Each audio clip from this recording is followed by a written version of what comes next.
jouez pas avec les autels. Mushicheze na zabao. Ils n'ont peur de personne. Ayongopake muntu. Ils n'ont pas peur des titres. Ayongopake chewi. Vous pouvez être 3 fois bishop. Munezi kwa mala 3 bishop. Mais quand les autels sont debout dans votre vie, lakini kama zabao na shimama maisha yenu, vous ne les avez pas.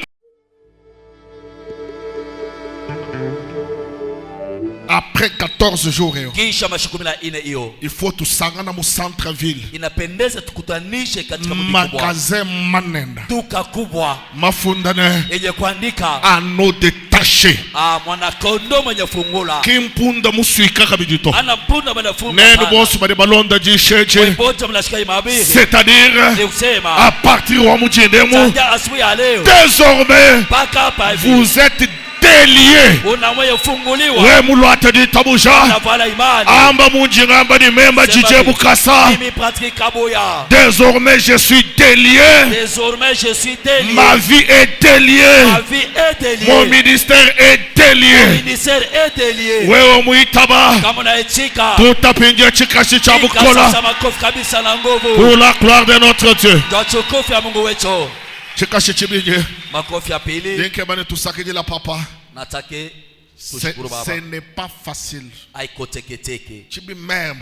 Lakini mimi. Kuvumuimani na luendo lwe babu wanyu kwanju kuvoyager do. Ndio nisimamie safari yako safari. Même muimani na luendo. Kama mimi nasimamia safari. Nukulumpa ka voyager to. Baba ashinde safari. Atubariki mbele. Moi encourageant chekashi. Tuchie baba kiasi.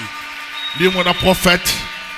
Boaz Mujimba, l'homme de la Zambie, l'homme de Kitwe, tout encouragé prophète Boaz Mujimba, que notre Dieu vous bénisse. Lorsque papa avance, nous acclamons très fort pour la gloire de notre Dieu. Éléphant de la parole, dignitaire d'État, chancelier d'ordre de l'Opar. Papa Teya. Didier. Que Dieu vous bénisse. Veuillez vous asseoir. Amen. Amen. Je suis très content de vous voir ce matin. Puisque je pense que le Seigneur va faire quelque chose dans votre vie.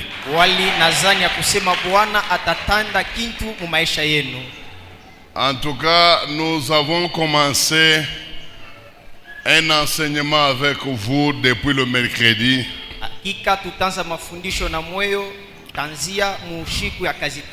Et cet enseignement portait sur né grand mais lié.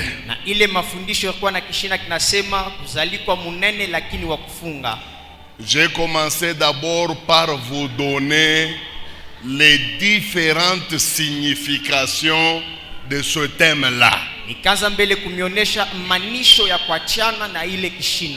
J'ai commencé d'abord par vous faire voir né grand mais lié, ça signifie quoi?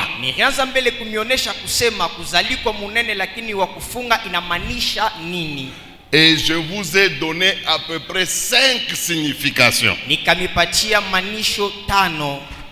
Et après, nous avons commencé à voir avec vous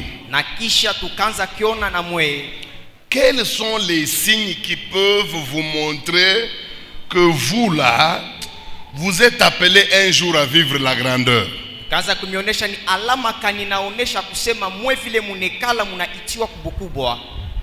Quels sont les signes qui peuvent vous montrer que malgré que vous êtes négligé, mais vous êtes un grand?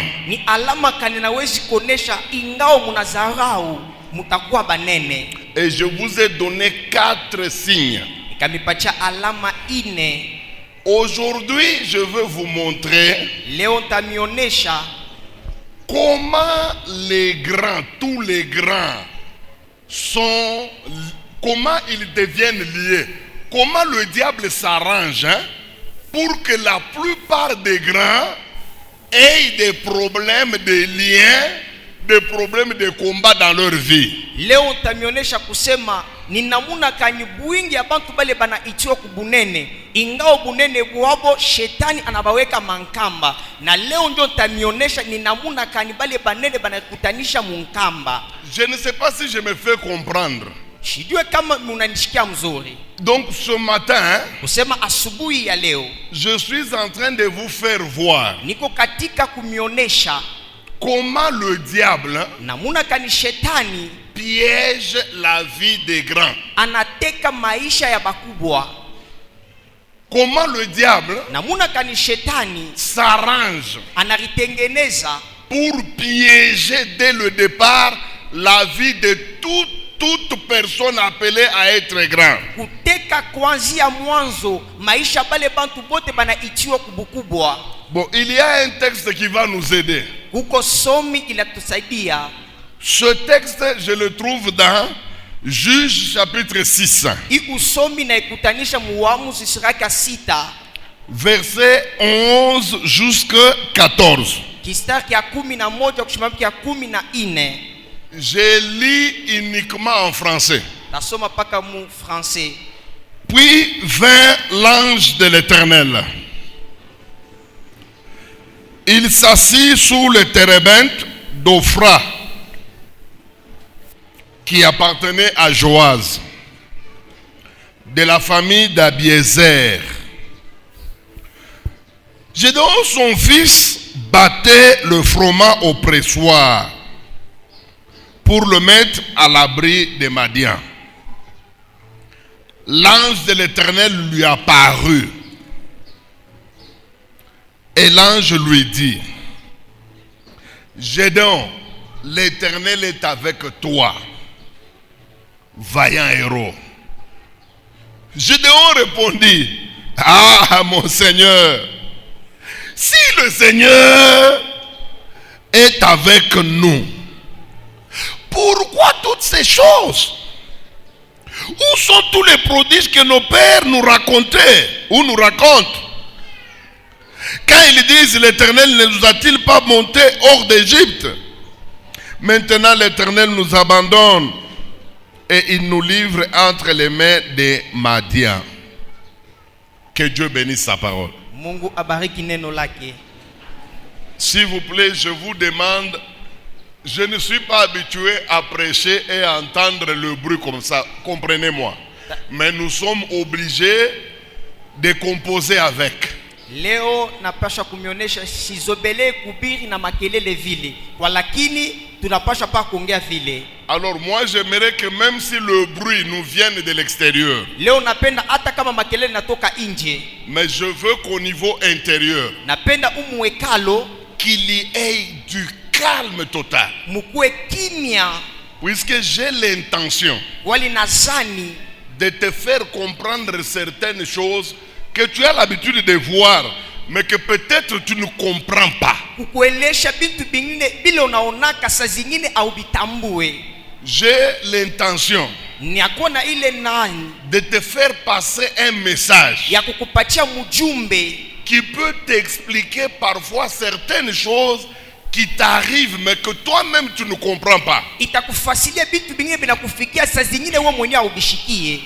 Je vous ai dit que ce matin, je voudrais vous montrer quelles sont les choses que le diable utilise pour piéger, pour lier, pour contrôler toutes les personnes appelées à être grands un jour.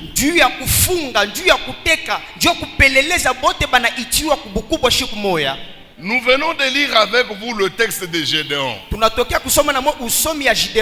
Je crois que 80% des prédicateurs qui prêchent des hôtels utilisent ce verset.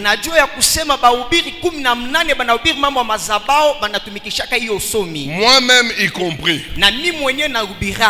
Il s'agit d'une rencontre entre un humain et une personne divine. Cet humain-là, c'est Gédéon. Dieu dépêche auprès de lui un ange. Malaika. Un ange qui symbolisait la présence même de Dieu. Malaika akaanza kuonesha uwapo ya Mungu peke yake. Remarquez les choses qui me font mal. Mwangalie ni kitu kinanifaa mubaya.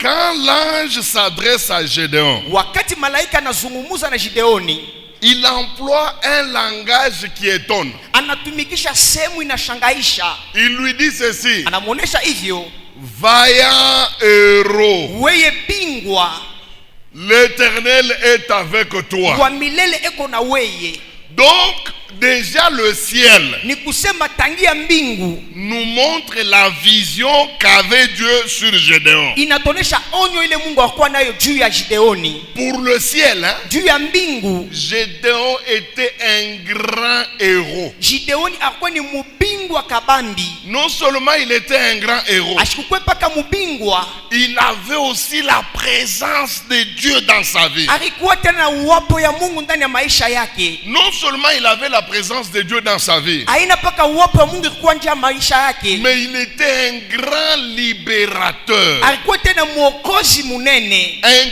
grand leader. mwokozi wa juu. Puisque l'ange lui a dit ceci: wale malaika anamuonesha hivi, va avec la force que tu as, uende paka na ile nguvu uko nayo, et tu vas libérer les enfants na d'Israël. utafungula batoto wa Israeli. Maintenant, ce qui m'étonne, Kile kinanishangaisha c'est le langage de Gédéon lui-même sur lui-même. ni sehemu ya Gideoni pa maisha yake peke yake. La première chose, il a nié ce que le ciel a dit sur lui. Kitu cha kwanza na shaka kile mbingu inasema juu yake. Il a commencé par repousser cela en disant: ah mon Seigneur, Akaanza kukatala mkusema Bwana wangu, si l'Éternel était avec moi, kama Bwana alikuwa na mie, d'où viennent ces choses? lakini bibintu binatokea wapi? Gédéon est en train d'appeler les choses qu'il vivait ces choses. Gideoni anaita vile bintu, akaanza kuisha kusema hivi bintu, Et il essaye d'énumérer les choses qu'il vivait. anataka kuhesabu ile bintu, akaanza kuishi. Il dit: si l'Éternel est avec nous, Anasema kama wa milele kona mie.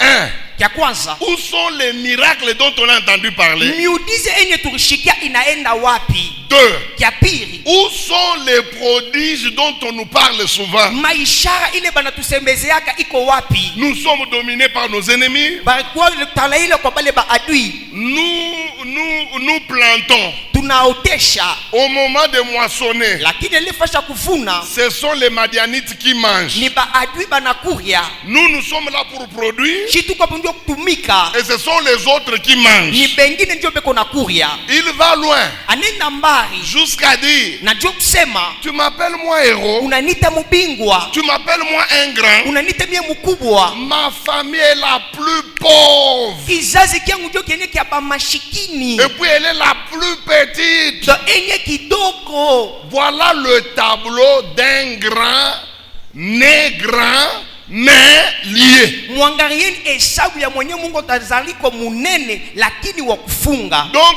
au ciel, Ni kusema kumbingu il est héros, eko mubingwa, mais lui-même sur la terre, ye mwenye pa dunia il reconnaît qu'il vient d'une petite famille. anajua kusema anatokea mujama doto. Deux, Ya pili, il reconnaît qu'il est pauvre. anajua kusema eko mashikini. Ce qui est mauvais dans tout ça, Enye na shangaisha hivi vitu vyote pour le ciel, juu ya mbingu, Gédéon c'est un leader politique, Gideoni anakuwa kiongozi ya kisiasi, le numéro 1, anakuwa ni wa kwanza, libérateur. mwokozi. Mais quand l'ange le trouve, Wakati malaika anamkutanisha, il le trouve comme cultivateur, anamkutanisha kama mtu wa kurima, comme un petit boulanger du quartier. kama mtu wa kufa mikate mwanwani. Imaginez-vous le ciel. Muwazeni mbingu, Le ciel mbingu traite Gédéon inamuone Gideoni du numéro 1 de la nation. namba kwanza wa taifa, Mais sur la terre, lakini pa dunia il n'est même pas secrétaire d'un quartier. ashina hata katibu wa anwani, Un cultivateur. anakuwa mulimaji, Et puis petit boulanger. sema wa kufaka mikate. Qu'est-ce qui s'est passé? Ni nini napitikana? Et pourtant c'est un grand. Nayo anakuwa munene. Oui,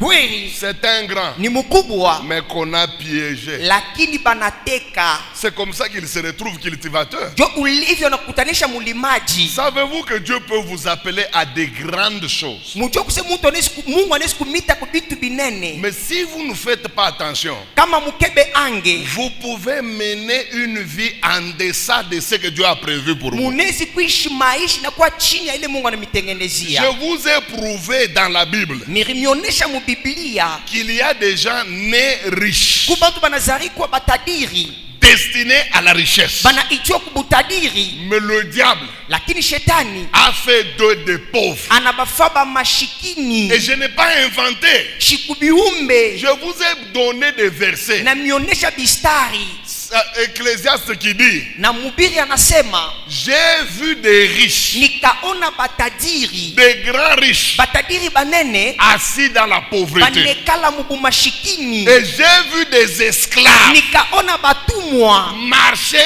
à cheval, banatembea juu ya mpunda, mais les princes marchaient à pied. lakini mwenyewe mfalme anatembelwa mikulu. Sachez que c'est possible. Mujue kusema inawezekana. Ne vous étonnez pas. Ushishanga. Le diable est capable de vous donner une vie qui ne vous appartient pas. Shetani anaweza kubipatia maisha aina yenu. Nous avons lu avec vous dans la Bible Tusoma na mwe mu Biblia qu'il n'est pas bon à un fou d'occuper une grande place. C'est ce que la Bible dit. habiwezekani kwa mashimu apate fashi munene. Mais regardez aujourd'hui, Na mwangalieni leo les pasteurs qui craignent Dieu, bapastori banamwongopa Mungu, les pasteurs qui marchent avec Dieu, bale beko natembea muwaki na Mungu, généralement sont des pasteurs malheureux sur le plan matériel. leo banaonekana bapastori baole pa dunia, Ils mangent mal, banakuria mubaya, ils s'habillent mal. banavala mubaya. Mais prenez les faux. Sasa muone babaya, Les faux, benye babaya ils ont de grosses voitures, beko na magari munene, ils ont de grandes maisons. beko na manyumba kabambi. Pasteur Musenji ndani na nje meko na makuta.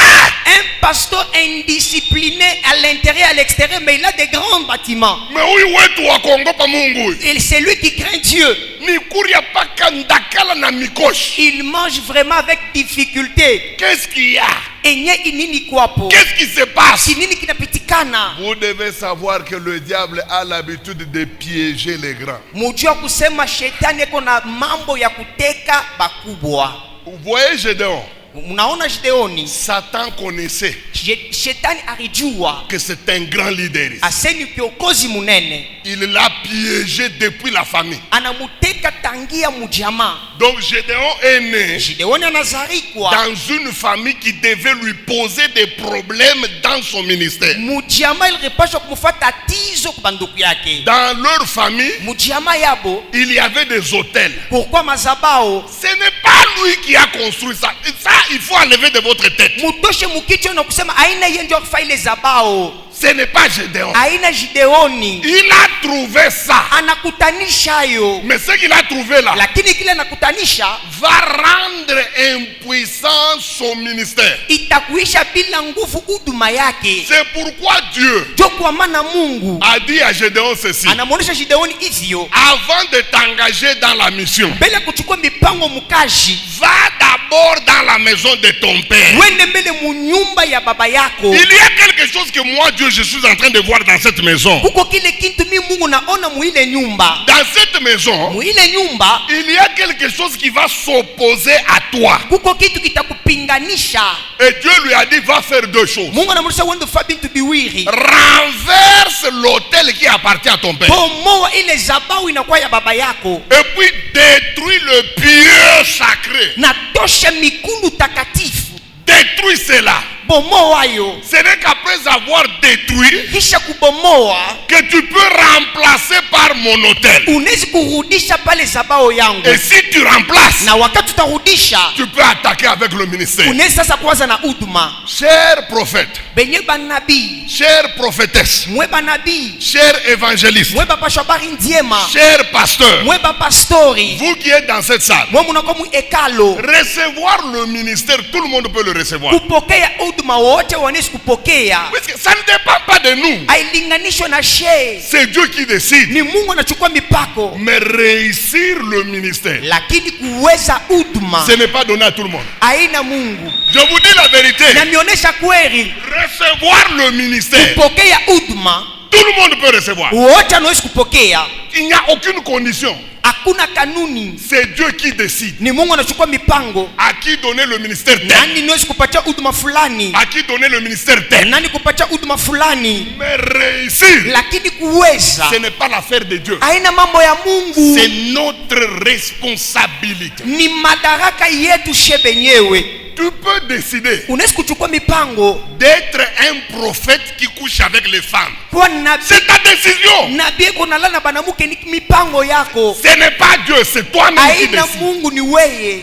Tout comme tu peux décider Tena unaweza kuchukua mipango que moi je ne jouerai pas avec des femmes dans mon ministère. kusema shitacheza na banamuke muhuduma. Réussir le ministère, hein, Kuweza muhuduma ça dépend de toi. inalinganishwa na weye. Regardez, celui qui a appelé Gédéon, Ula anaita Gideoni c'est Dieu. ni Mungu. C'est Dieu qui lui a donné la Mungu commission. anampatia ile duma. Mais Dieu lui a dit, Lakini Mungu anamuonesha avant de t'engager, mbele ya kuchukua mipango dans ce que je t'ai dit là, ile nakuonesha va d'abord dans la maison de ton père. wende mbele munyumba ya baba yako. Occupe-toi de ces deux choses. Ufanye ibintu biwiri. Renverse. Bomoa. Celui qui devait renverser c'est Gédéon, ce n'est pas Dieu. Ule alipaswa kubomoa ni Gideoni, haina Mungu. C'est à toi de renverser. Ni kwako we kubomoa. Vous savez pourquoi il faut que toi tu renverses? Munajua kwa ajili kani napaswa ubomoe. Puisque si toi tu ne le fais pas, Tu kama wewe uifanye, c'est l'autel qui va te renverser. ni zabao itakubomoa weye. Je te dis la vérité. Na kuonesha hakika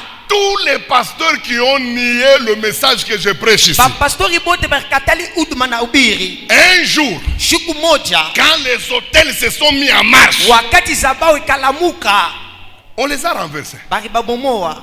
Faites attention mes amis. Mukebe angi wa rafiki. Vous pouvez avoir la plus grande onction du monde, Munaweza kuwa na upako ya juu kabisa, mais occupez-vous d'abord lakini mupate kutumikia kia kwanza des hôtels qu'il y a dans votre famille. zabao iko mu majamaa yenu. L'homme qui te parle ici Huyu mtu iko na kuonesha a vu des hommes de Dieu extraordinaires. anona batumisha Mungu ba mastajabu. Moi j'ai vu un homme de Dieu, hein, Mi kaona mtumishi wa Mungu depuis que je suis sur la terre. tangia niko pa dunia. Je n'ai jamais vu un homme qui a un don de guérison comme ce que moi je voyais chez les Balubakati. Shaonaka mtu iko na zawadi ya kutunza na mamiudiza kama kule mirona kubalubakati. Je n'invente pas ce que je suis en train de vous dire. Shiumbe ibi kuna mionesha Chez les Balubakati ici, kule kubalubakati. j'ai vu un homme de Dieu Minkaona mtumishi wa Mungu que je n'ai jamais vu nulle part ailleurs. ule shaonaka hata fashi moya. Je reconnais que Bonke avait un don de guérison. Natambua kusema alikuwa na ile zawadi ya matunzo. Je reconnais que Bonke avait un don de guérison. Najua se Bonke alikuwa na ile zawadi ya Je matunzo. reconnais que Osborne avait un don de guérison. Najua se Osborne alikuwa na ile zawadi. Je reconnais que Idaos avait un don de guérison. Natambua kusema Mais- Idaosa alikuwa na ile zawadi. Aucun d'eux n'égale l'homme que j'ai vu chez les Balouba. Kubale bote nata hakuna ule atashinda ule na Papa, tatu. il avait un don, hein, Alikuwa na zawadi. tellement que son don guérissait, hein. Ulivyo zawadi ikaanza kutunza. Dieu l'a amené au niveau Mungu où, anamtumia kama atua. si vous le rêvez Kama munamulota dans un songe, mpaka mundoto hivi. vous êtes guéri quelle que soit la maladie. Munatunziwa ingao magonjwa. Je vous dis, Namionesha il vivait là-bas à Kinkonjala. akaanza kuishi kule kukinkonda. Très fort. Akowa uwezo. Je ne suis pas autorisé de citer son nom, ça sera l'humilier. Shiruhusu kutaja jina yake, itakuwa ni kumshusha. Un jour, il avait une campagne à Kamina. Siku moja alikuwa na kampani kule kukalemi. Il devait, à Kamina, Kukamina. il devait tenir une campagne d'évangélisation. Pasha kwa ile mkungamano kupasha habari njema. On avait un ancien de l'église Tulikuwa na mzee wa kanisa qui avait eu des problèmes au train puisqu'il était chef train. akuwa na mambo kutrenjwa, akuwa chef train. Il a connu un accident, on lui a coupé la jambe. Anapata musiba bana mukata mukulu. Cette jambe ici, on l'avait coupée. Hii mukulu bakaikata. L'ancien a commencé à porter la culotte. Mzee anaanza kuvala kilote. La veille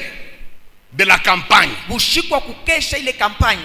L'ancien était en train de dormir. Muzee konalala. Pendant qu'il dormait, Wakati konalala. il voit en songe Anona mundoto. l'homme de Dieu là dont je vous parle. Ule mtumishi ananionyesha. Cet homme est entré dans sa maison. Ule mtumishi anaingia munyumba yake. Vous savez ce qui s'est passé? Unajua kile kinapitikana? Pendant qu'il rêve, Wakati konalota. l'homme de Dieu là, Mtumishi ule. une nouvelle jambe a poussé. Mukulu mupya ota. Moi j'ai vu cet homme là. Nikaona ile mambo. Quand nous avons vu l'ancien venir avec 2 jambes, Wakati unaona mzee anakuwa na mikulu mbili. la première chose, j'ai examiné la nouvelle jambe. Kitu cha kwanza nikaanza kuangalia ile mkulu ya kupya. Elle était identique avec la gauche. Ilifanana paka na ile ya zamani. Avec des poils comme il y en a ici. Inakuwa na manyuno kama huku. J'ai vu moi cet homme là. Mimi naona ule muntu.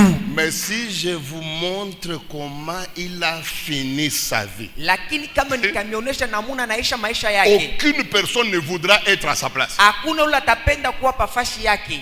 Vous ne jouez pas avec les hôtels. Mushicheze na zabao. Ils n'ont peur de personne. Ayongopake muntu. Ils n'ont pas peur des titres. Ayongopake chewi. Vous pouvez être 3 fois bishop. Munezi kwa mara 3 bishop. Mais quand les hôtels sont debout dans votre vie, Lakini kama zabao nashimama maisha yenu. vous ne les avez pas encore renversés. Amuyaibomoa. Ils peuvent vous ridiculiser, je vous dis. Inezi kumishusha adabu. J'ai vu des hommes de Dieu hautement élevés Kaona batumishi bananyanuliwa. finir leur vie comme un véritable kabonda, Banaisha maisha kama benye balevi. insignifiant. Abwezi kumanishiwa. Vous savez comment le diable a détruit cet homme? Munajua vile shetani anaharibu le muntu. Il s'est levé un jour, il nous a dit que Dieu lui a dit qu'il va commencer à faire accoucher les femmes. Analamuka se Mungu anamuonesha ataanza kulana banamuke. Qui peut nier? Nani anaweza kukatala? Nous tous on avait peur de lui. Shebote tukaanza kumongopa. Il était capable de dire à un arbre brûle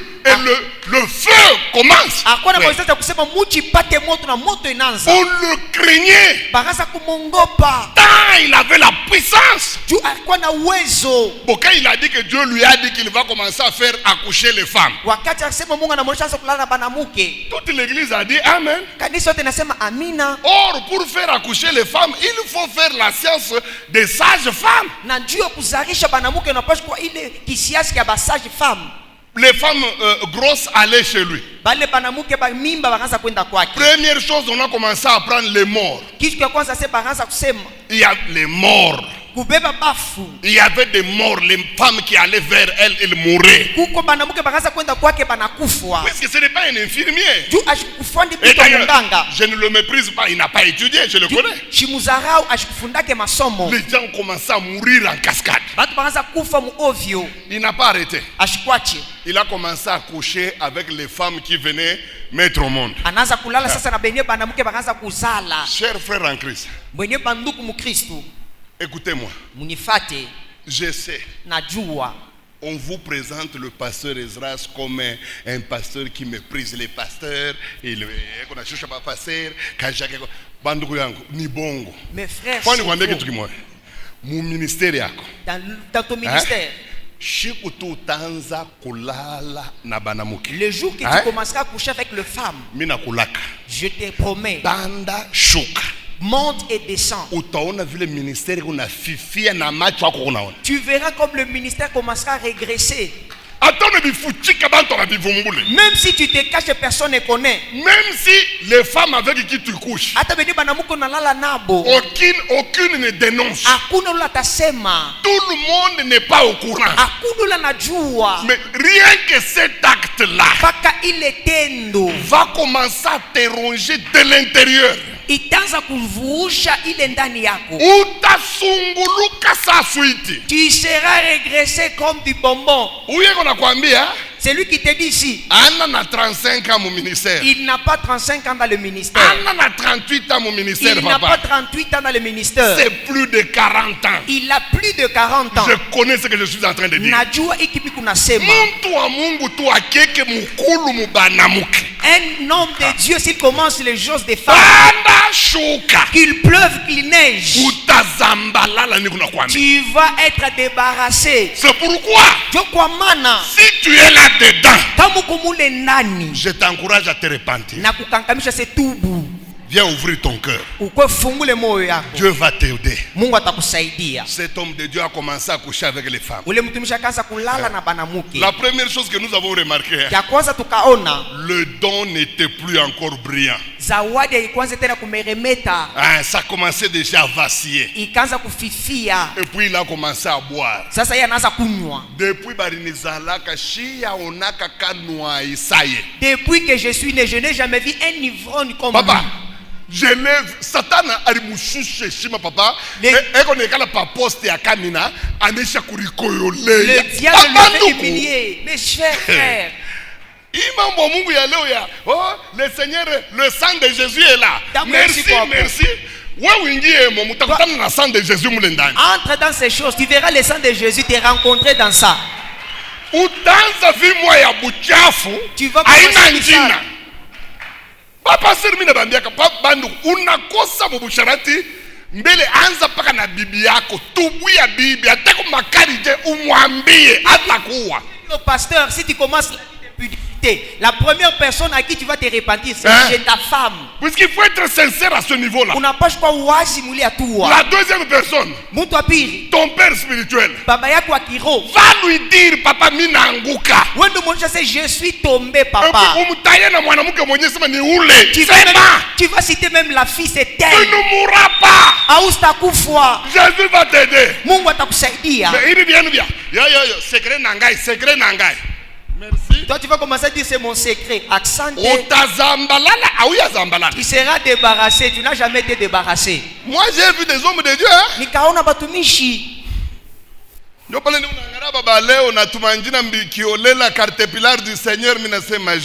Je vois aujourd'hui un homme de Dieu qui fait dévorer. Je suis tel de Dieu. Ah, la folie.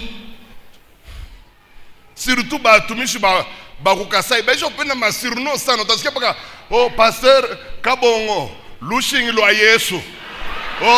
Surtout les pasteurs qui sont là en mouvement, ils aiment trop des surnoms et puis de Dieu. Pasteur Kalonji dikalu ja Yehova. Oh, je suis devenu char de l'Éternel. Unaangalia dikalu namu ne unapatiana mimba dikalu. Tu vois le même char, ce qu'il fait. Kunani nzambi. Tu joues avec Dieu. Hein? Tu joues avec Dieu, je suis char de l'Éternel. Char de l'Éternel, c'est avec les scènes de femmes. Vous jouez, hein?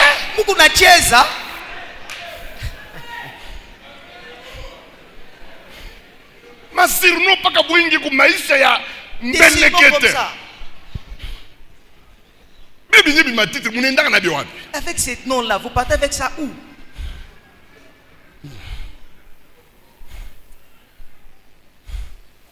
Non, pasteur Kabeya. Ndinkomu jayo. Ndinkomu ya kwanza kuna pika paka maman présidente ndinkomu katwa. Frappe, tu frappes seulement la maman présidente. Maman présidente anazala. La maman présidente accouche. Njo ndinkomu jayo. C'est ça même le coup de l'Éternel.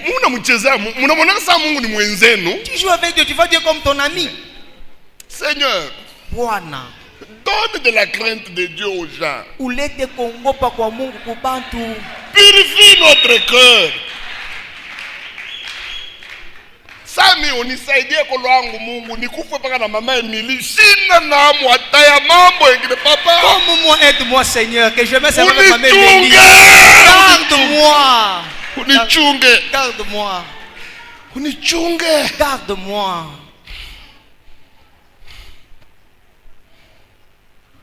Maintenant, posons-nous la question. Comment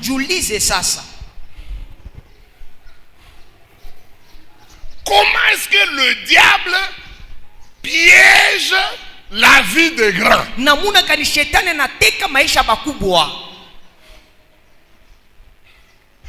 Comment est-ce que le diable par avance place des pièges dans nos vies de telle manière que quand il faut manifester la grandeur nous nous retrouvons liés. Écoutez, selon mon enseignement ou allons, ce n'est pas mon enseignement, selon le sujet que vous m'avez donné. Kufuatana na kile kishina mweye munanipatia. Parce que quand le pasteur Didier est venu me voir, il m'a dit, papa, parle-nous de né grand, mais lié. Maintenant, nous voulons voir avec vous Gédéon qui se retrouve empêtré dans des problèmes. Gédéon qui se retrouve piégé par les autels. Il s'est retrouvé comment là-dedans? Donc à partir de maintenant, j'ouvre un paragraphe dans cet enseignement. Nous voulons voir avec vous comment le diable piège la vie des grands.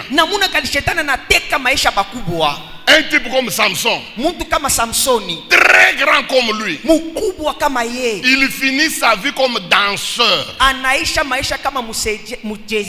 Ça s'est passé comment? Qu'est-ce qui s'est passé? Comment un grand comme Salomon, un grand comme Salomon finit sa vie comme un piètre idolâtre. Non, idolâtre, hein? Un vrai idolâtre. Ça s'est passé comment? Comment est-ce qu'il a été piégé pour qu'il en arrive là-bas? Un type comme Judas, choisi par Jésus lui-même, et il y a eu l'appel authentique. Toi et moi, c'est un pasteur qui nous a prêché. Judas, c'est Jésus lui-même qui est allé le chercher. Comment un homme choisi par Jésus finit par trahir Jésus et par pendaison? Qu'est-ce qui s'est passé? Comment les grands sont piégés? Suivons. Selon moi, le diable nous piège avec 10 grandes choses. Chers intercesseurs, chère maman, cher papa de Sion, il y a 10 grandes choses à partir desquelles le diable nous piège déjà avant même que nous soyons grands. Nous nous retrouvons déjà dans des problèmes comme Gédéon.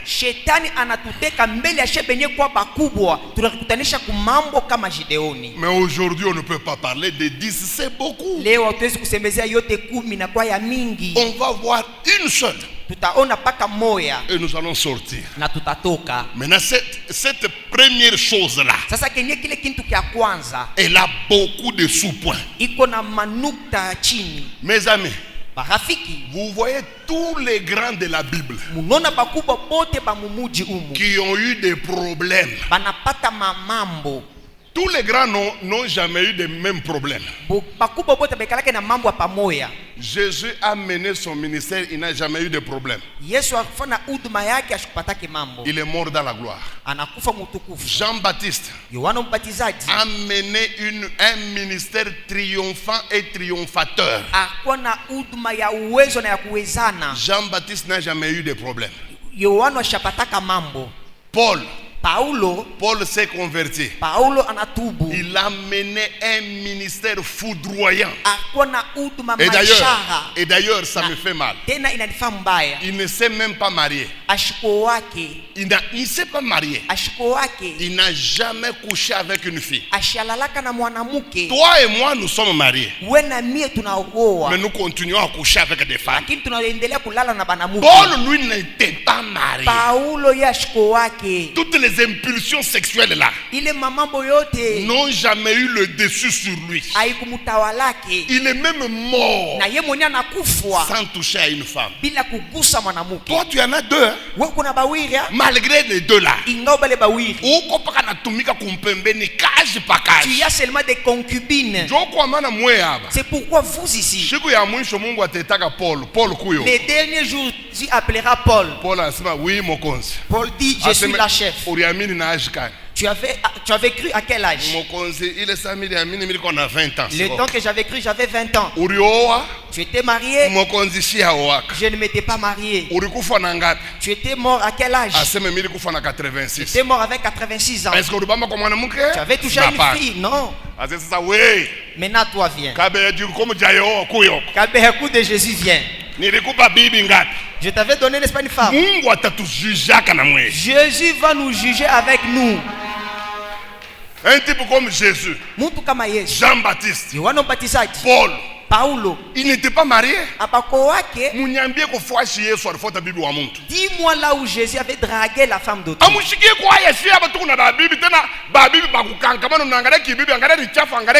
Vous n'êtes même pas mauvais quand vous regardez la femme. Regardez les joues, regardez les yeux.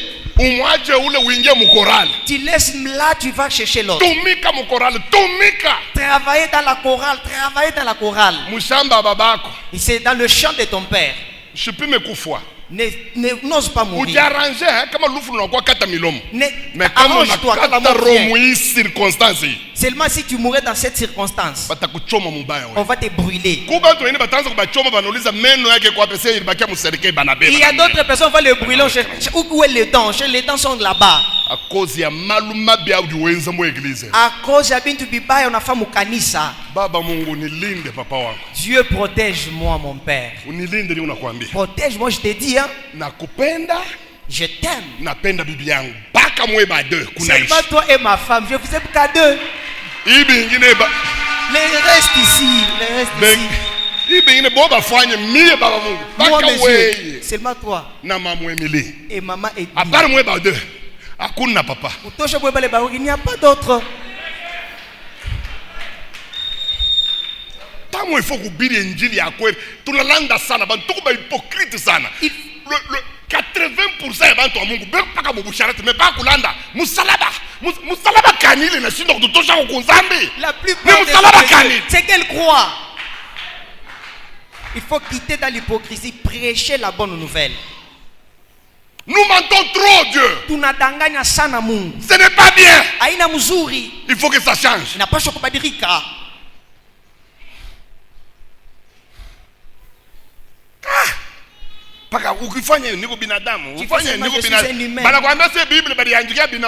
Est-ce qu'on t'avait dit qu'on avait écrit la Bible par de chèvres? C'était seulement pas des humains. C'est quoi ça? Nile. Chacun a ses faiblesses. Chacun a ses faiblesses.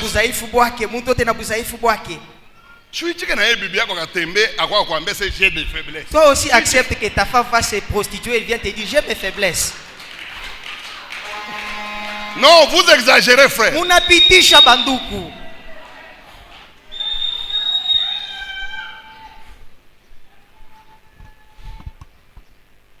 La première chose avec laquelle le diable piège tous les grands et toutes les grandes. Église, suivez-moi très bien. C'est à notre naissance. Retiens ce que je viens de te dire. La plupart des grands de la Bible ont été piégés le jour de leur naissance. Il y a des choses qu'on a faites sur eux pendant qu'ils naissaient. Et les choses qu'on a faites sur eux sont restées dormantes jusqu'à ce que le grand là va grandir. Et c'est alors que les choses qu'on lui a faites là vont le récupérer.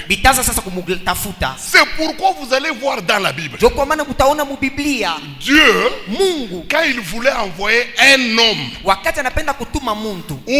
un envoyé spécial, regardez dans la Bible, le Seigneur s'arrangeait pour contrôler les conditions de la naissance de la personne.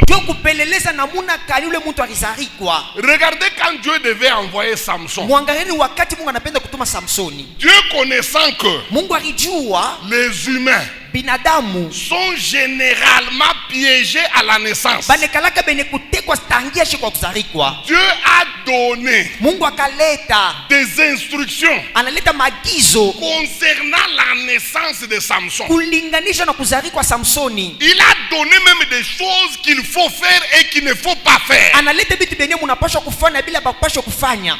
Demandez-vous pourquoi Dieu donnait tous ces détails. Mujulize namuna kale Mungu akaza uleta bile bintu. Dieu avait peur Mungu akuwa na boka qu'à la naissance, ya kuseshikwa kuzarikwa Samson soit piégé. Samsoni akuwa mwenye kuteka.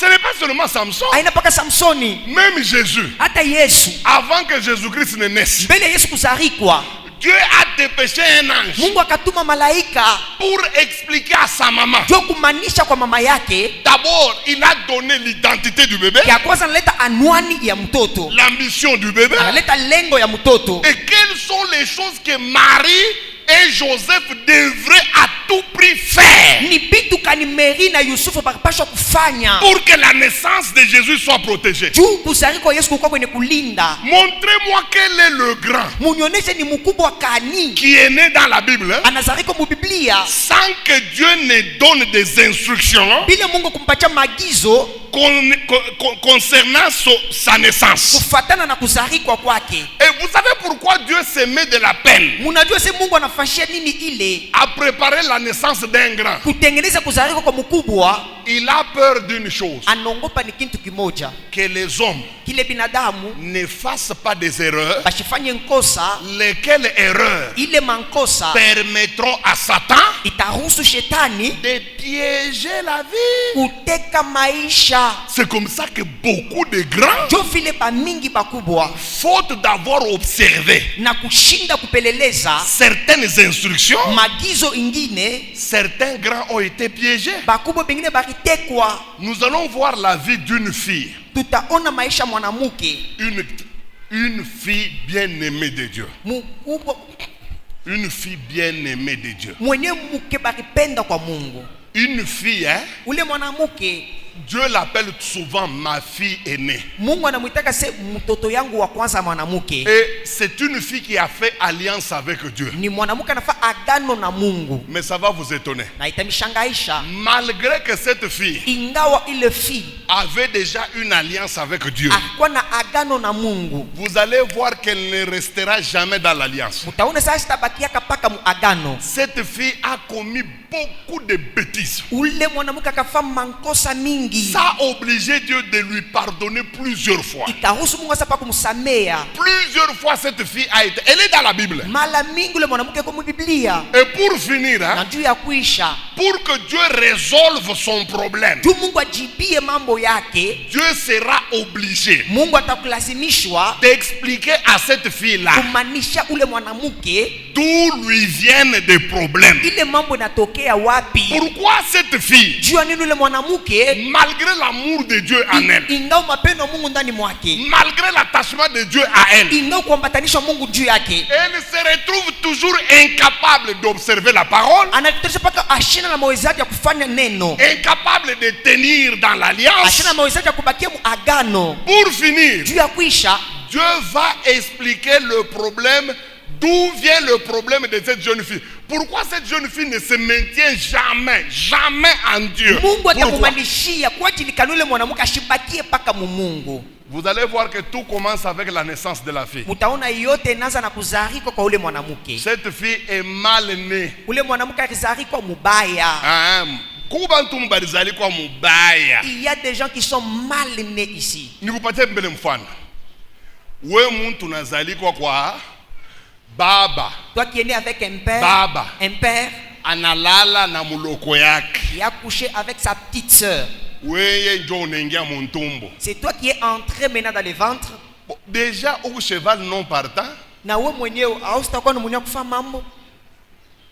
Uku mbele mtoto wa mchibinji Tu es d'abord né dans l'inceste. Uko mtoto wa muadultère. Tu es né dans l'adultère. Tutoto twa hivi shinjo kale kali uisha Jean Baptiste ka Salome. Ka C'est Salome katoto wa Herodias. des genres de filles pareilles. Kenye kutokea kubusharati entre Herode na Herodias. Herodias ni bibi wa Philippe. Philippe ni muloko yake ya Herode. Herode anazala kale katoto. Kale katoto njina yako ni Salome. Kanengia mufeti na ile mabusharati ya baba yake Herode. Kanapika dance moya ya buchafu sana inamubeba roi. Roi anamulaka na kipande ya mukini papa. Juu ya dance mtu anaweza kulaka mtu kipande mukini. À cause de la danse, on promet même une partie du royaume à cette fille. Mais katoto ka vile bena kauliza sema tukuripe nini aseme mulete kichwa cha Jean-Baptiste. Munaona? On pose la question à cette fille, on va te donner quoi? Donne-moi seulement la tête de Jean-Baptiste. Faites attention hein. Mukebe ange. Hii ni exemple tu mina kupika tu shiaenda na wewe mbari. Tungariki mbele mu naissance. C'est un exemple que je t'ai donné. On est avec toi seulement à la naissance. Bari kuzala mbele je. On t'avait mis au monde comment? Ni mamako avec la maman, analala na muyombako, avec ton oncle. Ndio banakuzala. Maintenant on t'a mis au monde. Et puis ile mambo na kuivumbula na âge gani? Et toi tu as connu même ce problème à quel âge? Na 17 ans. Avec 17 ans. Et puis tunaivumbuliaka ni pa ku matushe ya famille. On va découvrir ça à partir des insultes de la famille. Ni pa kuna chokoza wewe uli mwa kwa kuna nani wewe? Tu provoques, toi tu peux dire quoi? Kanyama kabe. Utaishikia? Utaishikia? Njobo bonjo batako informer se unatokea ku mambo mingi. À partir de ces insultes, on va t'informer que tu viens de beaucoup de problèmes. Bale batoto na boba vile busharati papa. Chez ces genre des enfants, l'impudicité. Ekobo. Indikalaka sa ya mudamu. C'est dans le sang. Akinye mukoral katalala na ba president kulala ba conducteur katabaisha bote. C'est là que dans la chorale. Kisha kubaisha kanaanza kubadicter.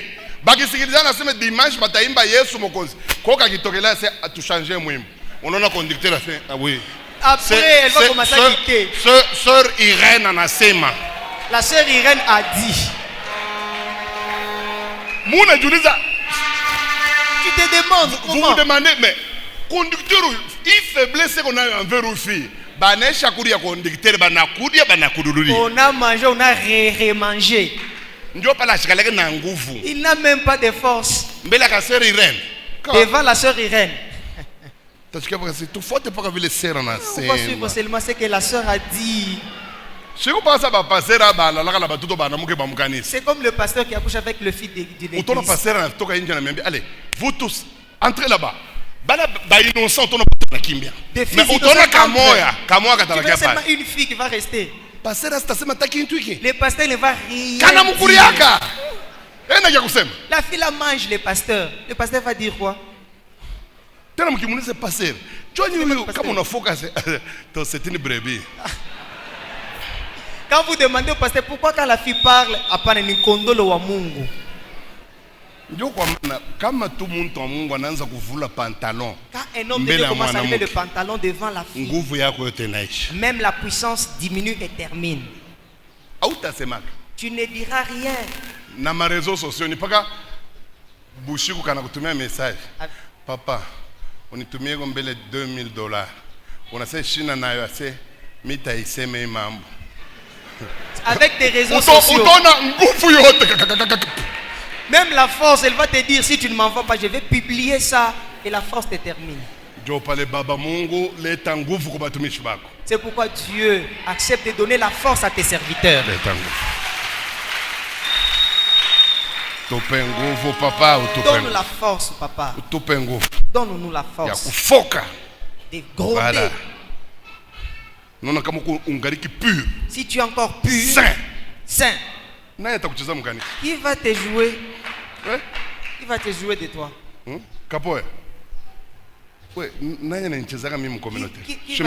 Qui peut se jouer de moi dans la communauté? Moi. Toi-même tu oses parler. Toi.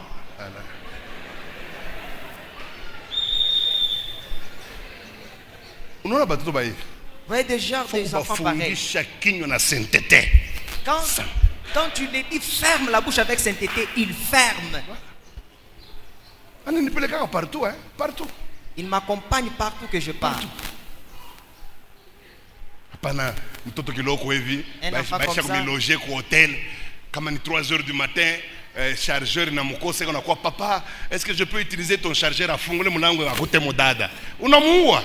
Anakuwa kukulomba chargeur comme ça. Tu l'as tué. Mais kama kunona paka butakatifu fasho teka na kupeleka na yeye sitachezaka mu ministère parce que c'est papa nangai azalaki mutu ya boy. Mais s'il observait la crainte, s'il observait la crainte, même dans son ministère, il se dira mon père c'est un père juste.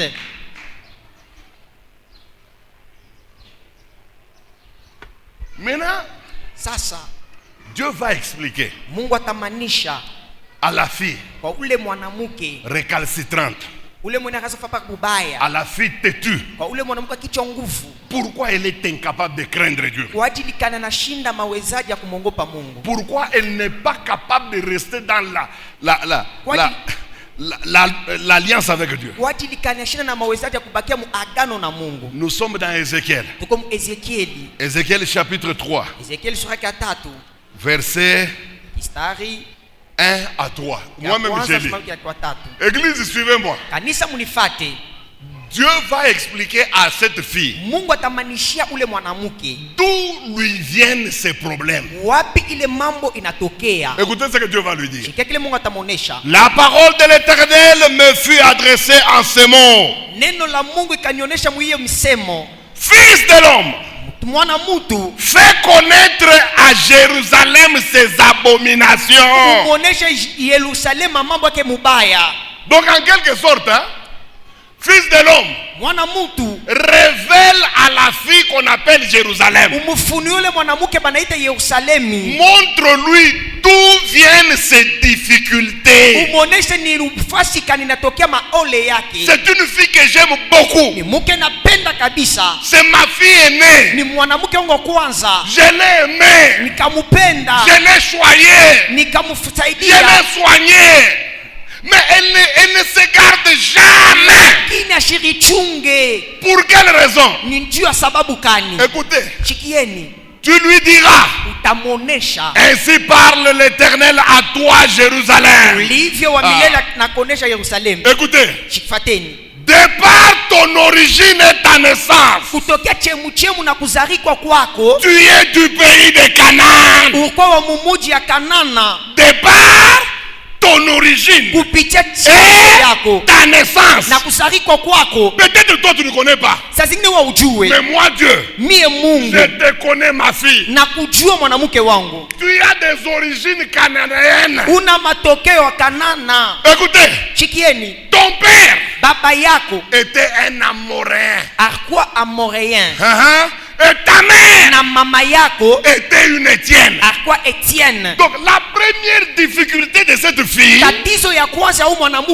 c'est d'abord ses origines. Elle vient des Amoréens. Vous-même vous connaissez. Il y a les Moabites et les Amoréens. Ils viennent d'où?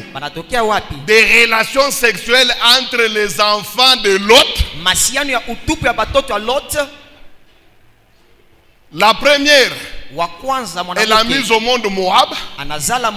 Et la deuxième, elle a mis au monde les Amoréens. Déjà à l'origine, cette fille est piégée par les origines. Aujourd'hui, je ne veux pas parler des origines. Je parle de la naissance. Maintenant, allons à la naissance. À la naissance, il y a 4 choses graves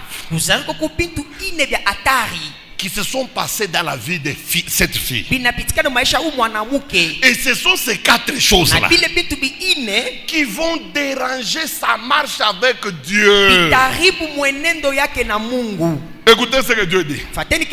Nous sommes au verset 4.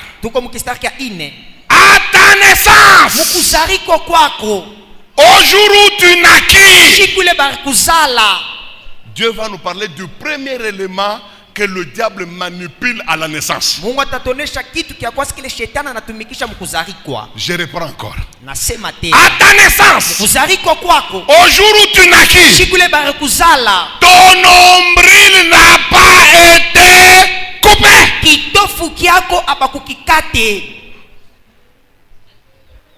Frère, surtout nous les Africains, il y a 4 choses que nous qu'on utilise par le diable pour nous piéger. Le premier, c'est le nombril. Vous savez, le nombril, c'est quoi? D'abord, c'est le point de contact entre toi et tes parents. Le nombril. C'est le lien qui te lie à tes ancêtres, le nombril. 3. Le nombril, c'est le point central du corps humain. Depuis la tête jusqu'au pied, le milieu et le centre, c'est le nombril. Et le diable connaît ça. Il sait que comme c'est le centre, c'est aussi le centre de la vie d'une personne. C'est pourquoi vous allez voir dans toutes les familles africaines, lorsque une maman met au monde, la première chose que ses parents chercheront, c'est le nombril. Vous savez, moi je me suis séparé avec ma maman. J'ai fait 35 ans sans voir ma mère. Et quand j'ai vu ma mère, après plus de 35 ans, elle est venue loger chez moi. La première chose qu'elle m'a demandé, elle m'a dit, kalonjuwanyi miofu ya bana beba ijenyi. Je lui ai répondu, j'ai dit, maman, or ni paka kiako? Est-ce que toi tu m'avais donné la tienne? Elle s'est fâchée. Elle est entrée dans tous les états. Je lui ai dit, maman, ce n'est pas question, c'est pas question de couper là. Tu as un enfant maintenant éclairé. Mini bébé bitofu ni kupati. Bien de what? Je lui ai dit, ce n'est pas le problème, je t'importune. Non, tu as maintenant un enfant éveillé. Vous savez, je ne dis pas que ma mère était une sorcière. Je veux tout simplement dire qu'elle aussi, elle était dans le flou. Dans la tradition. Oui, je lui ai posé la question. Si je te donne les nombrils de mes enfants, tu en feras quoi? Écoutez ce qu'elle me dit. Je vais envoyer ça au Kassai. Bon, je vais envoyer ça au Kassai. Chez qui? Mon propre père est enterré à Kolwezi. Maintenant, ça ira au Kassai chez qui? Et qui va recevoir cela? Et il va en faire surtout quoi? Vous savez que 90% des gens qui sont dans cette salle ont donné leur nombril, soit volontairement, soit ce sont les parents qui ont pris ça. Mais vous n'avez aucune idée de la machination qu'on va faire autour des nombrils. Regardez, moi, tous mes enfants, quand le nombril tombe, d'abord je récupère ça, je prie sur ça, et puis je brûle, et puis je jette très loin, puisque les nombrils ont été utilisés comme vous n'avez pas idée. Écoutez, Dieu lui a dit, ton nombril n'a jamais été coupé. Ça signifie que spirituellement, Jérusalem était toujours attaché à Moab. Et il était attaché aux grands ancêtres amoréens. Elle était alimentée spirituellement à partir des nombrils qui n'a jamais été coupé. Frère, j'ai vu une famille riche comme vous n'avez pas idée. Ils avaient beaucoup d'argent. Ici au Katanga. Ils avaient des biens Parkuwa na bintu fasi yote. Quand il y a eu des événements Katangé Kassaïen, wakati le mambo ba Katangé Kassaïen nafika, ça ne les a pas touchés. Haikubakuse. Vous savez, unajua eux, au lieu d'aller au Kassaï, puisqu'ils étaient des Kassaïens, mais ils sont allés en Europe tous. Lakini banenda bote kwa Europe. En Europe, hein? Et les activités ont continué ici au Katanga. Na biashara bikaanza kuendelea paka umu mukatanga. À Kolwezi, à Lubumbashi. C'est une grande famille. Ni diama munene. Mais écoutez l'erreur que leur papa a commis. Lakini shikeni ni kosa bakfa kwa ule baba yabo. Le papa après tant d'années, baba kisha miaka ya mingi, il dit à ses enfants, anaonesha batoto yake, allons visiter le Kasaï. Jusque là ce n'est pas mauvais. Tina hapa sasa nabonesha sasa twende ukasai ya kwa mubaya. Allons voir nos frères qui sont allés dans le Chimouang. Banenda mu refoulement. Jusque là ce n'est pas grave. Na hapa sasa yako hatari. Ils descendent anashuka en Mbujimai. Jusque là ce n'est pas mauvais. Na hapa sasa mambo yaku yako. Ils louent des hôtels. Banatafuta fasha kulala. Toujours du français dans la bouche. Ikupaka mzuri. Le papa baba uli décide de faire visiter ses enfants le village. Jusque là aucune erreur. Visiter le village c'est pas mauvais. Maintenant écoutez, ils arrivent au village. Le papa, on commence à lui donner l'histoire de la famille. Et le grand-père là, le chef ou la notabilité, je sais pas, employez tous les vocabulaires que vous voulez. Il leur dit ceci. Comme vous êtes venus sur la terre de vos ancêtres, il faut que les ancêtres vous acceptent. Alors pour qu'ils vous acceptent, il faut donner les nombrils.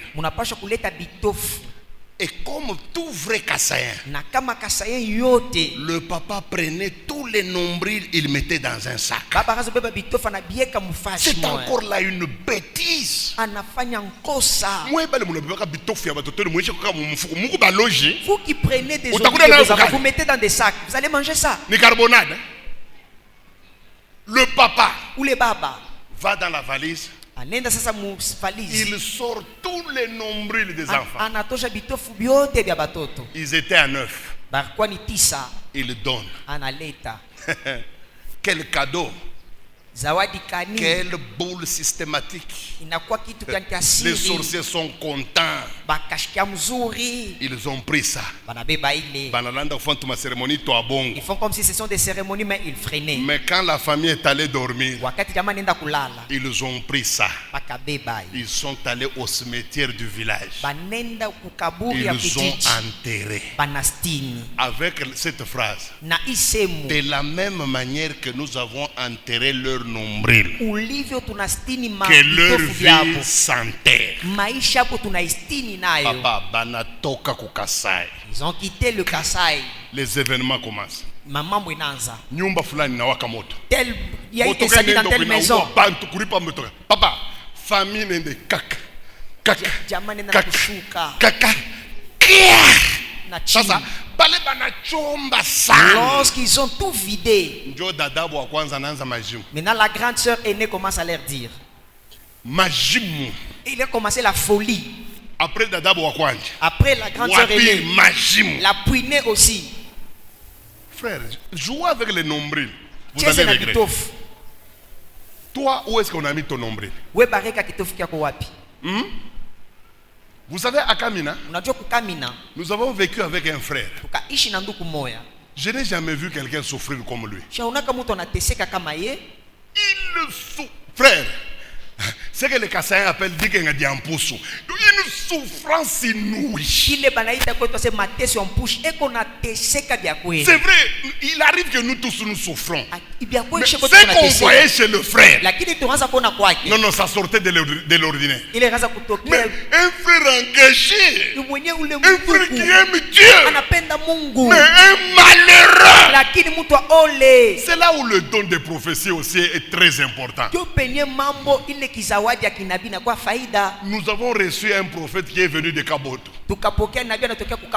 Un prophète là, il regarde le frère comme ça. Il lui dit en Swahili, ouais, mate soyako we. Ta souffrance à toi Inatoka kukitofu yako. vient de ton nombril.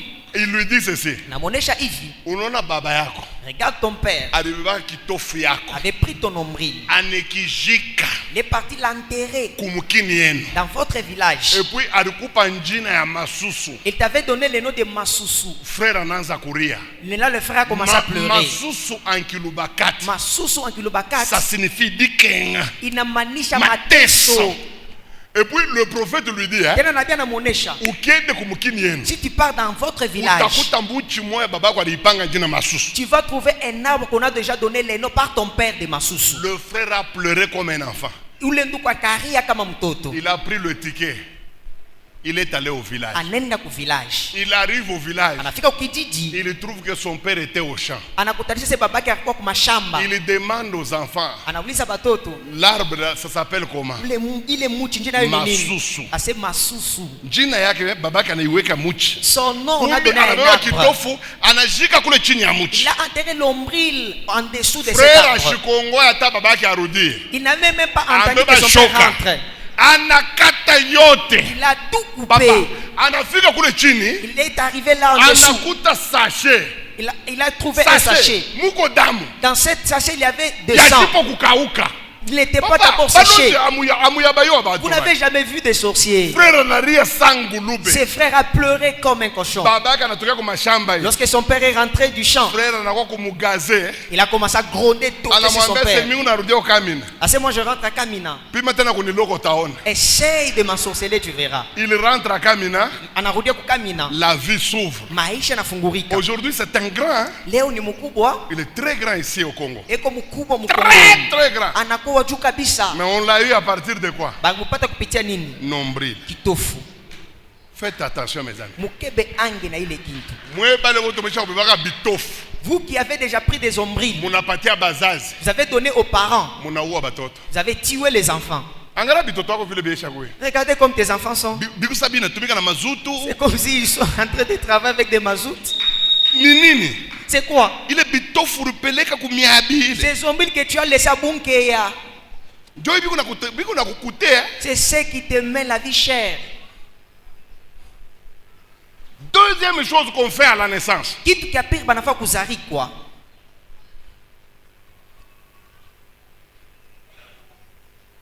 C'est le nom qu'on donne à la personne. Vous savez, nous recevons le nom qu'à la naissance. Hein? C'est le jour où vous naissez qu'on demande à vos parents. Quel est le nom que vous donnez à l'enfant? Et vous savez que Dieu, dans toute la Bible, il s'arrangeait lui-même pour donner le nom à ses envoyés. Le nom de Jésus, ce n'est pas un nom de famille. Hein?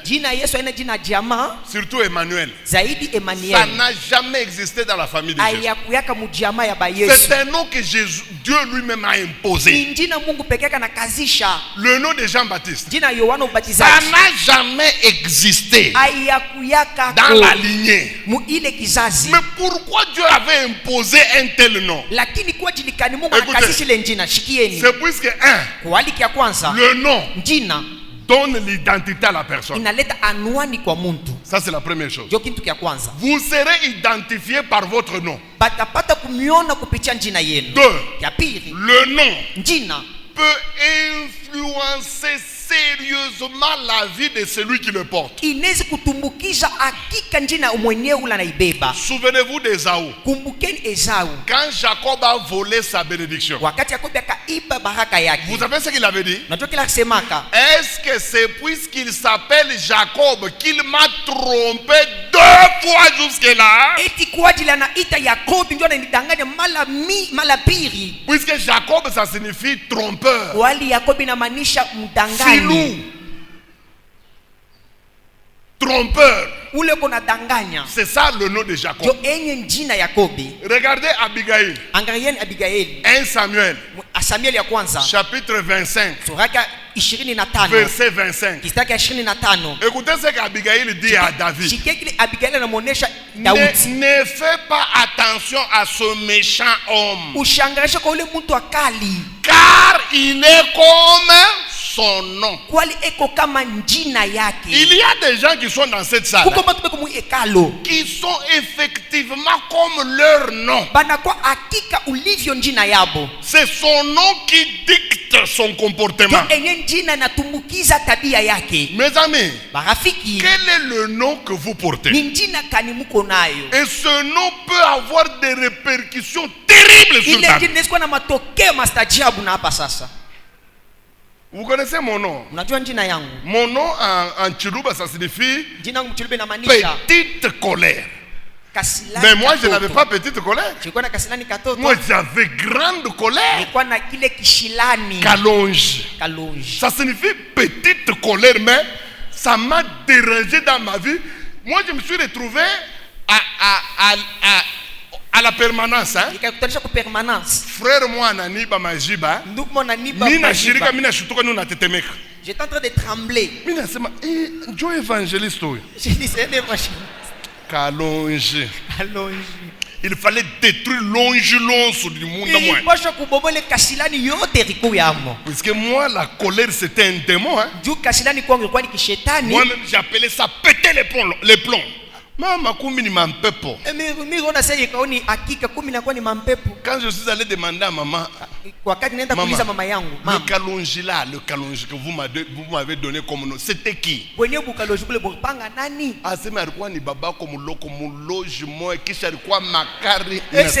C'était ton oncle paternel. C'est ce qui me fait souffrir aujourd'hui.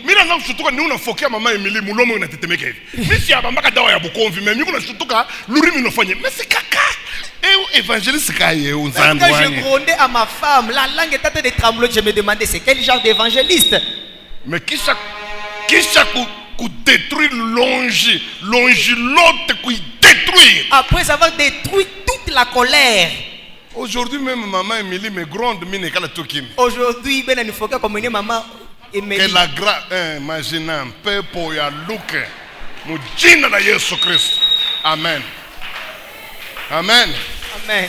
Les noms nous détruisent. Il y a des noms démoniaques. Vous savez, il y a d'abord des noms de signification. Les noms de signification. Par exemple, comme Jacob. À cause de ce nom-là, il est devenu trompeur, menteur toute sa vie. D'ailleurs, vous allez voir que Jacob a cessé de mentir quand Dieu a changé son nom. Il lui a donné le nom d'Israël. Demandez-vous pourquoi Jésus a changé tous les noms de ses disciples. Tous. Aucun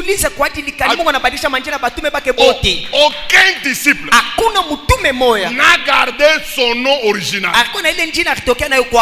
Tous les disciples, quand ils venaient, dès que Jésus-Christ l'appelle, il change son nom. Savez-vous pourquoi? Le nom a l'impact sur la personne. Ça peut vous détruire. Mes amis, il y a des noms de signification. Il y a aussi des noms des démons. Ce n'est pas un nom normal. C'est un nom que les démons imposent. Par exemple, Ngalula. Ngalula Chandanda, ce n'est pas un nom des humains. Même Tumba Wamulu, ce n'est pas un nom humain. C'est un nom d'un esprit. Alors, les Chanda, c'est qui chez les Kassans? Ce sont les enfants qui viennent soit après 4 garçons ou après 4 filles. Alors, comme lui sera d'un autre sexe, déjà les démons ont prévu un nom pour un tel enfant. Chanda ni njina mtu anakuwa kisha banaume ine wala banamuke ine na bashetani banatengeneza njina ndio mtu atakuwa mwile matua. Regardez ce que le diable a fait. Angalia kile shetani anafanya. Tellement il est puissant. Ulivyo anakuwa na uwezo.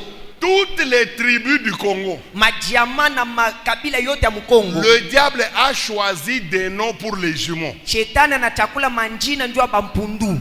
Dans toute tribu, mu makabila yote, vous ne pouvez pas donner n'importe quel nom à un jumeau. amwezi kuleta njina yoyote ku bampundu. Il y a déjà un nom démoniaque déjà prévu. Kuko njina kishetani basho kutengeneza. Chez les Kassaïens de Mbujimayi, Kubakasai ba kumbujimayi, quand tu fais deux jumeaux, kama unapata bampundu, le premier doit s'appeler Mbui. wa kwanza anapaswa kuwa mbui. C'est une loi. Olinga Ni kanuni, upende ushipende, Mbui. ni mbui. Le deuxième Wa pili doit s'appeler Kabanga, ataitwa kabanga ou dans d'autres clans Sanza. wala sanza, Les deux là. wala ile manjina mbili. Mais les Kassaïens de Kananga, Bakasaba ukananga, le premier wa kwanza doit s'appeler Chibouab. ataitiwa chibwabwa, Le deuxième doit s'appeler Kanku. wa pili ataitwa kanku. Olinga te. Upende ushipende. Quand vous allez au Bas Congo, Wakati unaenda kuba Kongo, chez les Kassavubu, kubakasavubu, le premier wa kwanza doit s'appeler Nzuzi. batamwita nsuzi, Le deuxième, wa pili Timba. ndiba. Olinga te. Upende ushipende. Quand vous allez au Bandundu, Kama unaenda kubandundu, chez les Fayoulou, kubule kubafayulu, le premier wa kwanza doit s'appeler Mbo. ataitiwa mbo, Le deuxième wa pili doit s'appeler Mpia. batamwita mpia. C'est connu. Jo enye vile najulikana. Quand vous allez à l'Équateur, Ukiende ku Equateur, chez les Mobutu, ni Mobutu kule, le premier wa kwanza doit s'appeler Bokechu. batamwita Bokecho. Le deuxième wa pili doit s'appeler Mboyo. batamwita Mboyo. Vous Wa kwanza voyez, ni ce Mbokecho. sont des noms hein, Ni manjina que le diable impose d'avance. shetani anakazisha mbele. Quand vous allez chez les Basonge, Ukiende kubasonge, qu'on appelle au Katanga Bakabinda, banaita se bakabinda mukatanga umu, le premier wa kwanza doit s'appeler Ngoi. batamwita Ngoi, Le deuxième, wa pili Mukonkole. Mukonkole. Olinga te. Upende ushipende banakupachile njina. Quand vous allez chez les Balamba, Munenda kubalamba, chez le Lunda Bululu, kubalunda bululu, le premier wa kwanza doit s'appeler Kiungu. batamwita Kiungu, Le deuxième, wa pili Kapia. Kapia. Wewe Quand vous allez chez les Balubakat, mukiende kubalubakati, chez Kiungu wa Kumwanza, kwa Kiungu wa kumwanza Le baba, premier. wa kwanza doit s'appeler Kiungu. batamwita Kiungu, Le deuxième, wa pili Kabange. Kabange. C'est connu. Inajulikana vile, C'est connu comme ça. inajulikana paka vile, Tu ne peux pas aller en dehors. hawezi kwenda nje. Et pourtant, quand Jacob a mis, Isaac a mis au monde Wakati Isaka nazala deux jumeaux, bale bampundu bawili, est-ce que le premier était Mboui? wa kwanza alikuwa mbui, Le deuxième était wa Kabanga? pili alikuwa kabanga. Non. Hapana, Il a mis le premier, Esaü. wa Le kwanza deuxième, Esau, allez, wa pili Jacob. ale Yakobi. Maintenant, pourquoi nous on nous oblige? Wajilikashia banatukazisha, Même les pasteurs hata bapastori qui mettent au monde des jumeaux. banazala bampundu, Le premier Mboui, wa kwanza mbui, le deuxième Kabanga. wa pili kabanga. Un pasteur qui obéit à la tradition, aux esprits mauvais. Pastori anatumia kuile mampepo muchafu. Quand vous allez chez les Batete là, Ukienda kubatetela les jumeaux là, bale bampundu le bawili, premier doit s'appeler Omba. wa kwanza batamwita Omba, Le deuxième Shako. wa pili ni Shako. Mutetela otata nazala mu États-Unis. Hata nazala mu États-Unis, Ata nazala mu Mai. même s'il engendré Ba en jumeaux. Dubaï. Wa kwanza ni Omba, L'aîné c'est Umba wa pili ni Shako. et le plus né c'est Shabu. On ne raisonne même pas. On ne peut même pas raisonner Ni sur ça. manjina démoniaque. Ce sont des noms démoniaques. Sikusa kubakarunda. C'est comme chez les Karund. Kayakez. Kayakez. Kayakez ni nani kubakarunda? Kayakez chez qui chez les Karund? Il y a deux verbes là-bas. Il y a deux verbes là-bas. Kaya, Koko Kaya, ularienda, c'est lui qui est parti. kez, Kez, anarudia. c'est lui qui est rentré. Donc kubakarunda, Chez les Karund, kayakez Kayakez, ni ule mtoto anakombola ule alikufa. c'est l'enfant qui remplace celui qui était décédé. Ndio pale bana muita kaya kez. C'est pourquoi on l'appelle Kayakez. Ez kunoko ni kusema kuya huko. Et tu laisses Kouya Uku. Kaya ni alienda, Kaya, c'est celui qui est parti. kez anarudia. Kez, c'est celui qui est rentré. Sasa pima wendo kaoe muntu avile. Maintenant, tu es parti épouser telle personne. Utafanya hivi. Tu feras comme ça. Ata bachandanda Même les Chandanda. beko na maseremoni bala bafanyishaka mama yai atakuwa yeye wa kutuma mwimbo Ils ont des cérémonies, c'est elle-même qui chante. Sasa ni periode ile mwenji natoka. C'est lorsqu'il y a maintenant la fin du Bile mois. bintu yake ya chandanda bile besha kumubamba. Les choses là de Chanda commencent. Ndio wewe conducteur unakotola in 2. Quand c'est toi le conducteur, tu fais mal au tête. Anapenda tumutole mayai vile bakasai banamuleteka Et mayai. il veut qu'on puisse lui donner des Na jeux comme on mukanisa. donne là-bas. Aute kuria umu Ici. utapona leo. Ah, tu seras guéri aujourd'hui.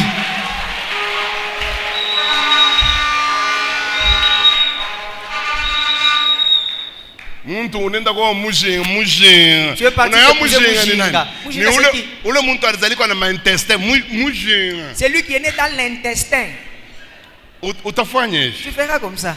Tunekalaka mbele kibengo moya. Ils sont même têtus. Mambo tukiloko hivi.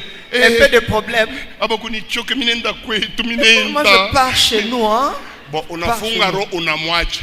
Tu la laisses. Une semaine, c'est Laurent. Après une semaine, Laurent. On a funga tout roi au kokuni ta faute. Donc tu as même un cœur, tu n'es venu même pas me chercher. Eh quoi, moi quand mushinga, je jingako. Ah, toi même tu mushinga, ou di jinge ou mwenyewe. Ou di jinge. Nikutolea na mayai ile ulikulia kwenu hii ene nyongeze na mkwe. Ce que tu as mangé chez vous ne te suffise pas, il faut que je te donne aussi. Mi utelijinga niko na kwambia. Moi chez moi, tu vas te jinga. Ngariki na mvita na unyanze tena kuombana ya kujinga tena. J'ai d'autres combats, je commence maintenant à combattre avec les jinga. Wewe njina yako ni nani wewe njina? Ton nom, comment tu t'appelles? Muntu mujime unalita sema kabongo lushingilo nzembo. Un véritable qui s'appelle je suis seringue du courant. Effectivement, tu as fait un courant. À qui que tu seras du courant? Moi examiner manjine non? Examinez vos noms. Faites attention mes amis. Unapaswa kukebange warafiki. Ah. Ibi 4 bing, ibi 2 bing, ine bigo bia mingi bi ne bigo bilef. Le reste ici sont tellement kilométriques, hein? Mais j'aimerais vous dire ceci. Napenda kunionyesha hivi. Souvent quand nous enseignons comme ça, zaidi wakati tunafundisha hivi, il y a toujours des pasteurs pour nous attaquer. Vous terrorisez les peuples. Il n'y a pas de malédiction des noms. Montrez-nous dans la Bible. Dans la Bible, ça. Papa, on a droit à la Bible où ils sont marqués. Tu peux avoir la Bible, mais toi-même tu lis pas cette Bible. Dans la Bible ici, il y a quelqu'un qui avait un nom. Ce nom-là lui a coûté. Il a souffert comme vous n'avez pas idée. Pour finir, cet homme ici a été obligé d'aller chercher la délivrance de son nom. Vous qui nous dites que non, les noms ce n'est pas biblique, tout ça, prouvez-nous dans la Bible, prouvez-nous. Allons dans la Bible. Écrivez moi-même je vais lire. Lisez. 1 Chronique. 1 Chronique.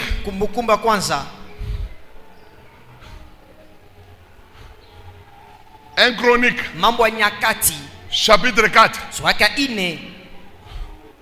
Verset 9 à 10. Vous y êtes? Je peux lire? Maintenant, regardez-moi, c'est moi qui lis. Jabet était plus considéré que ses frères. Dans d'autres versions, il est dit ceci. Jabes était très talentueux plus que ses frères. Mais vous allez vous étonner. Cet homme qu'on appelle Jabes, malgré les talents, malgré le potentiel, il était en train de ce que les Kinois appellent abandaki ko tout abordir. Souffrance inouïe.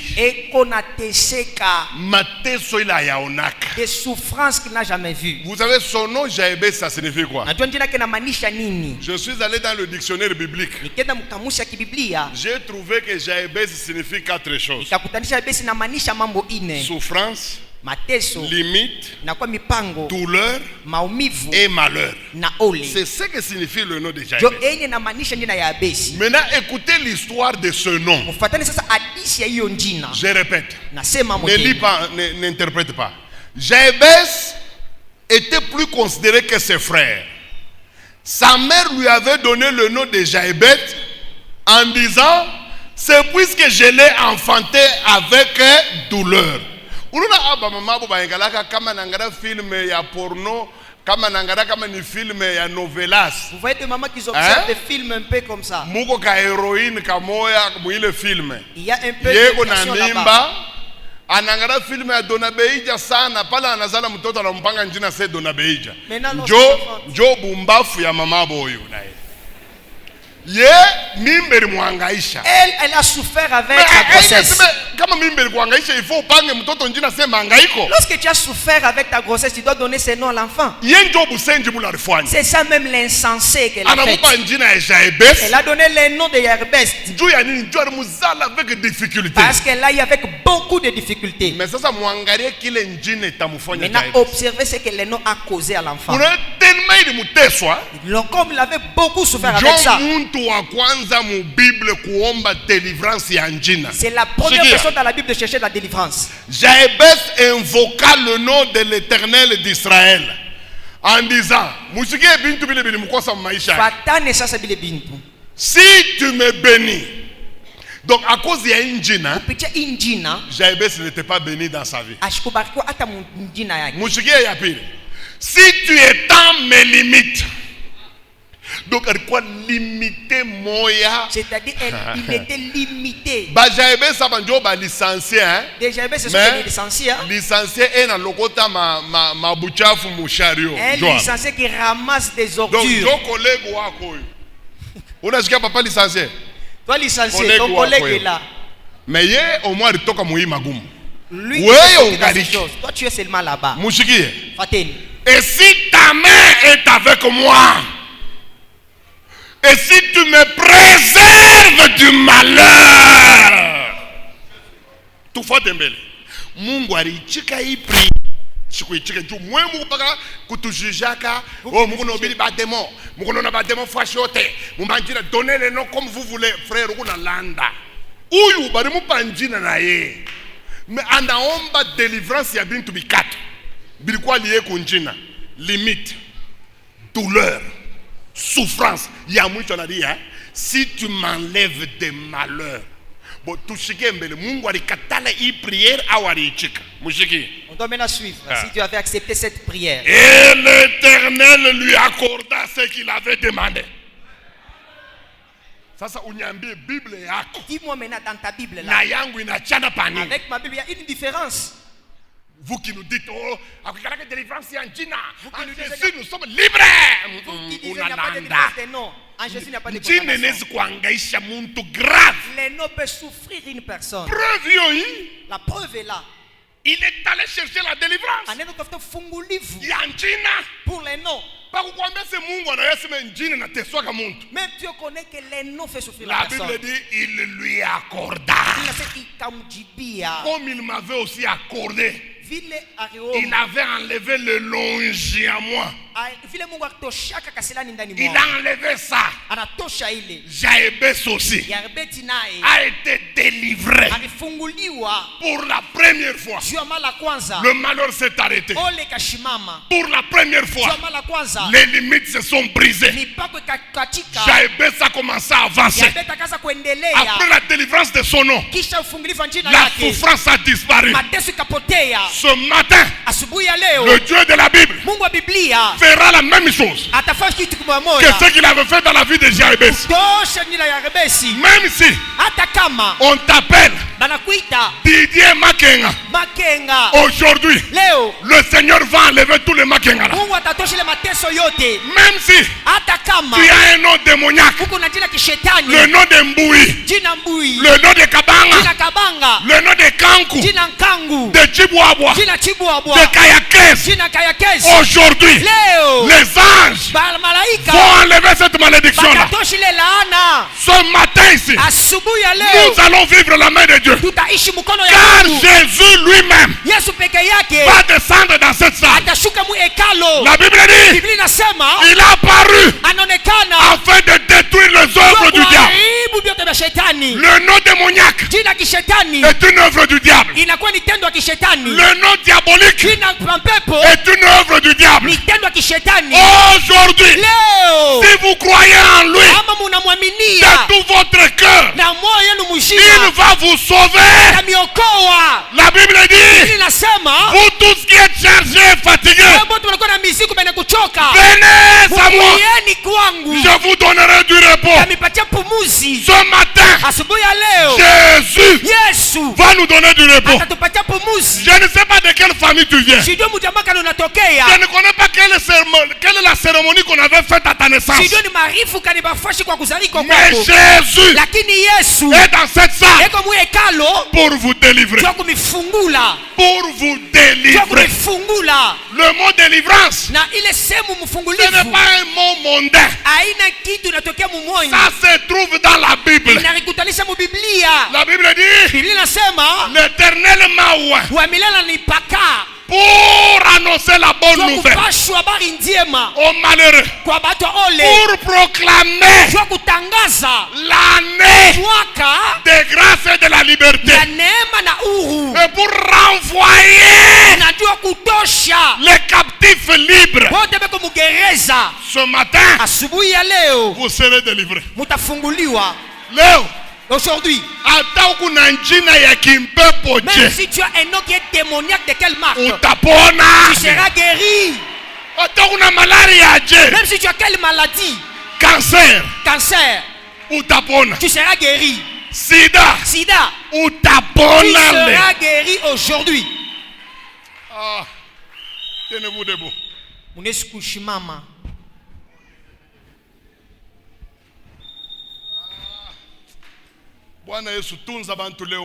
Seigneur Jésus, guéris aujourd'hui des gens. Que tous ceux qui ont de plaies, tous ceux qui ont des épilepsies, Seigneur, puissent les guérir. Aujourd'hui, vous serez guéris. Aujourd'hui, vous serez guéris. Écoutez, on va entonner ce cantique ici. C'est Moïse qui a chanté ça. Yozamo santo, Yozamo santo, Amozindo na yohe, Tosuka kunande. Le feu va descendre. Frère, écoutez, j'ai remarqué, chez vous ici, il y a une erreur grave. Quand nous commençons à chanter, vous restez dans le chant. Chez nous, ce n'est pas comme ça. Chez nous, la chanson, c'est pour augmenter un peu la soif. Mais après quelques minutes, nous laissons de chanter. On laisse au chantre. Nous entrons dans la prière. Nous commençons à couper. Nous commençons à briser. Là où on a mis ton nombril, tu es en train de détruire. On va d'abord chanter. Commençons.